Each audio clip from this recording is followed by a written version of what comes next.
The first thing I would say is that if you're dealing with someone who's depressed and they're really depressed, you should try giving them antidepressants. Because if they die, you can't help them. Okay, so if you're suffering, you are obligated, in a sense, to hold on to whatever rope someone throws you. And one of the things I do with my clients all the time, especially if they're really in trouble, is to tell them, look, I don't know exactly what's going to help you, but don't arbitrarily throw out any possibilities because you might not have that luxury. Antidepressants help a lot of people, and there are technical reasons why that's the case. So that's a simple answer. It's not relevant to what I already described, except that if you're offered a gift by your society and it works, try it. I don't care what your presuppositions are. Apart from that, lots of the time you see people who are suffering with depression, for example. There's a multitude of reasons, but I'll take one common reason. You can think about it as associated with the story of Peter Pan. Now, Peter Pan is someone who won't grow up, right? Now, the problem with Peter Pan is he gets to be king, but it's king of Neverland. Neverland doesn't exist. So being king of nothing isn't that helpful. Well, one of the things that you often see with people who suffer from depression, and I'm not making a blanket statement about the cause of depression because there's lots of them, is that people who don't have enough order in their life tend to get overwhelmed. So for example, if someone comes into me and to see me and they say they're depressed, I always ask them a very standard set of questions. Do you have a job? If you don't have a job, you're really in trouble in our society. First of all, your biological rhythms tend to go off the rails right away because there's no reason to go to bed at any particular time and there's no reason to get up. And for many people, if they don't get up at the same time, they foul up the functioning of their circadian rhythms, and that's enough to make them depressed right off the bat, especially if they start napping during the afternoon. They also don't have a purpose. People aren't good without a purpose. And this isn't hypothesizing. We absolutely understand the circuitry that underlies positive emotion. We know how it works. Almost all the positive emotion that any of you are likely to experience in your life will not be a consequence of attaining things. It will be a consequence of seeing that things are working as you proceed towards a goal you value.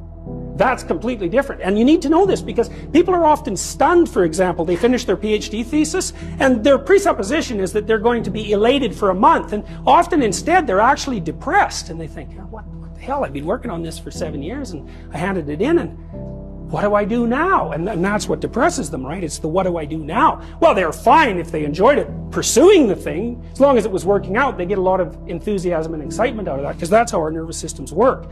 Most of your positive emotion is goal pursuit emotion. If you take drugs like cocaine or amphetamine, the reason they're enjoyable is because they turn on the systems that help you pursue goals. That's why people like them. So if you don't have a job, you got no structure, that's not good. Plus, you tend not to have a point. So you're overwhelmed by chaotic lack of structure and you don't have any positive emotion. Well, do you have any friends?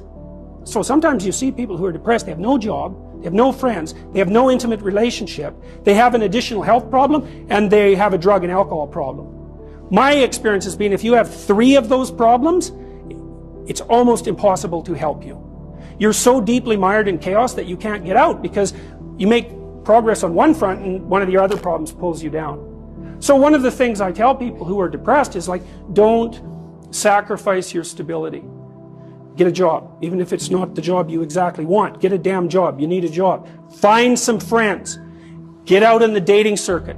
See if you can establish an intimate relationship. Put together some of the foundational items that are like pillars that your life rests on. Well, that's the practical thing to do. So that's one example with regards to depression.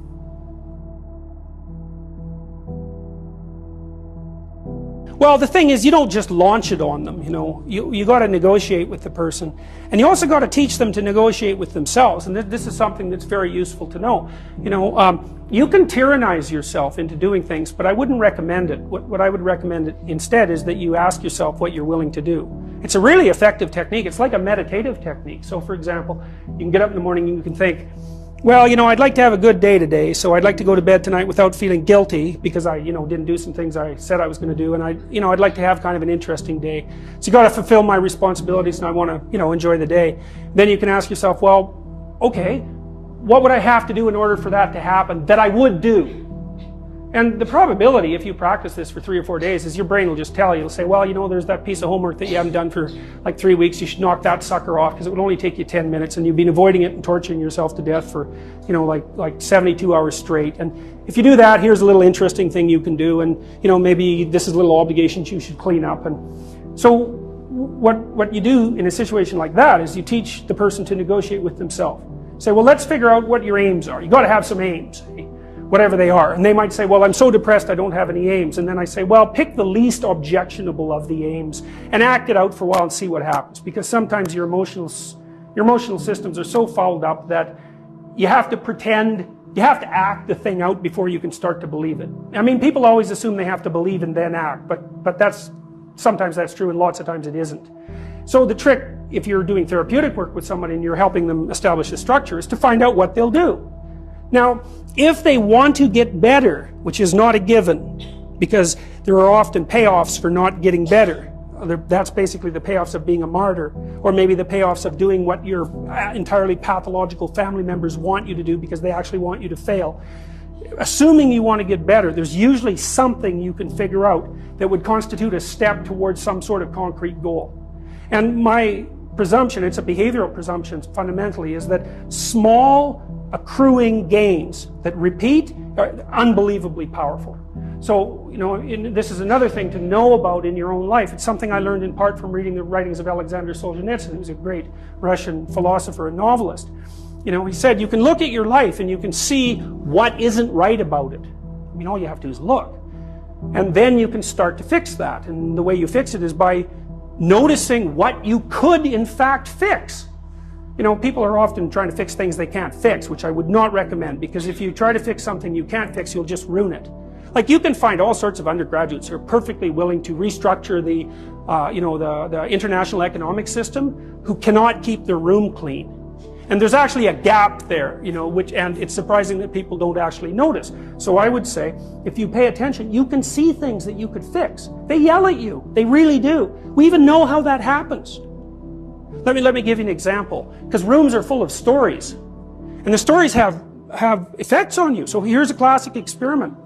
So you take 2 groups of undergraduates, you bring them into your lab, and you give one group a multiple choice test that has a bunch of words in it that are associated with being old.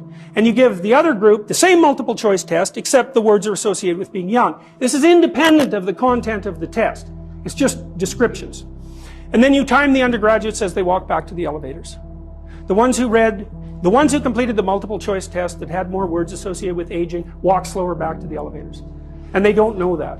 And they don't know they're doing it. And that study's been replicated in various forms many, many times. You're unbelievably sensitive to the story that your environment's telling you.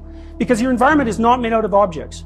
That's just wrong. Your environment is basically made out of something like tools and obstacles. You're a tool-using creature. You're a tool-perceiving creature. The things you... Like, if I take you out of this room and I say, well, what was in the room? You're not going to say, you know, random patterns in the carpet, because they're real. They're just as good an object as anything else. You're going to say chairs because you can sit on them, and you're going to say handrails because you can hold them. You're going to say stairs because you can walk down them. That's what you see, and that's what you interact with. And if you pay attention to your environment, which is you, by the way, extended, all of your experience is you. It will tell you all the time what you should do. All you have to do is do it. But then you have to decide if you want to do it. One of the things I've noticed about people, because I've wondered, once I started studying these mythological stories, and I got this idea about the fact that life can be meaningful enough to justify its suffering, I thought, God, that's such a good idea. Because it's not optimistic exactly. You know, some people will tell you, well, you can be happy. It's like, those people are idiots. I'm telling you, they're idiots. There's going to be things that come along that flatten you so hard you won't believe it. And you're not happy then. And so if life is to be happy, well, in those situations, what are you doing? Why even live? But life isn't to be happy. If you're happy, you're bloody fortunate, and you should enjoy it. You should, because it's the grace of God, so to speak.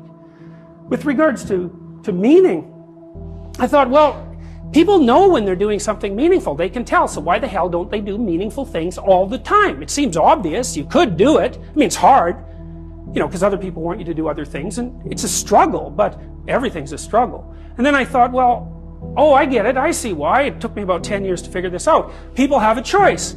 Choice number 1. Nothing you do means anything. Well, that's kind of a drag, right? It's meaninglessness of life and all that, existential angst. you know, that's kind of a pain. But the upside of nothing that you do is meaningful is you don't have to do anything. You've got no responsibility. Now, you have to suffer because things are meaningless, but that's a small price to pay for being able to be completely useless. The alternative is everything you do matters. Really. If you make a mistake, it's a real mistake. If you betray someone, you tilt the world a little more sharply towards evil rather than good. It matters what you do. Well, if you buy that, then you can have a meaningful life. But there's no mucking around. It means responsibility. It means that the decisions you make are important. It means that when you do something wrong, it's wrong. Well, do you want that?